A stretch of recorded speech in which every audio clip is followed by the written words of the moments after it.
Isang mapagpalang araw sa ating lahat. Ngayong buwan ng Marso, ipinagdiriwang natin ang Women's Month. Isang natatanging panahon upang kilalanin at bigyang pugay ang mga kababaihang guro na nagsisilbing gabay, inspirasyon at ilaw ng ating paaralan at komunidad. Ang mga guro ay hindi lamang tagapagturo ng mga aralin sa silid-aralan. Sila rin ay mga tagapaghubog ng kinabukasan, tagapagtanggol ng karapatan at katuwang sa pagbuo ng isang makatarungan at makataong lipunan. Sa kabila ng hamon at sakripisyo, nananatiling matatag at puno ng pagmamahal ang ating mga gurong babae. Sila ang nagsisilbing ikalawang magulang, tagapayo at sandigan ng maraming mag-aaral. Kaya naman, sa pagdiriwang ng Women's Month, nais naming iparating ang aming taos-pusong pasasalamat sa lahat ng kababaihang guro. Salamat sa inyong sipag, tiyaga at pagmamahal. Kayo ang tunay na huwaran ng lakas at inspirasyon. Isang pagpupugay sa lahat ng kababaihang guro, ang ating mga ilaw at gabay sa paghubog ng mas maliwanag na kinabukasan. Mabuhay ang mga guro! Mabuhay ang mga kababaihan! Happy Women's Month! Saludo kami sa inyong kagalingan at kabayanihan!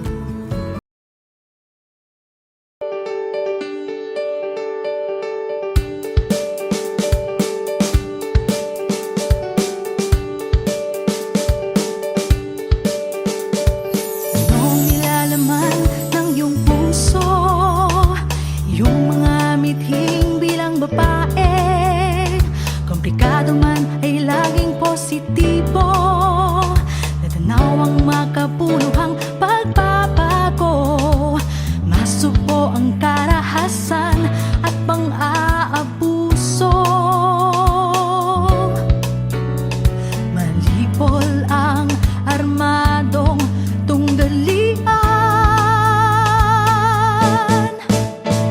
tumayo, sumigaw, ikalat ang balita, pantay-pantay lahat, walang pinagkaiba.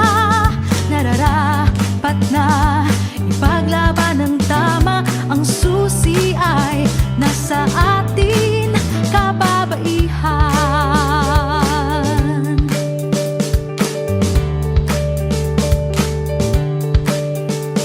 Ligtas na espasyo para sa batang babae, tamang pagsasanay at edukasyon ay gamitin. Kalusugan at kagalingan ay di may sandabi. Pangangalaga ng kalikas ay ating layunin. Pagtibayin ng dignidad at karapatang pantao, malayang pagdedesisyon at kapangyarihan. Tumayo, sumigaw, ikalat ang balita, pantay-pantay lahat, walang pinagkaiba. Nararapat na ipaglaban ng tama, ang susi ay nasa atin, kababaihan. Pagtataguyod sa pampinansyal na katayuan, ekonomiya at kabuhayan, mga mekanismong pang-institusyon para sa pagsulong ng kababaihan. Sa media ay ang tamang pagsasalarawan. Tumayo, sumigaw,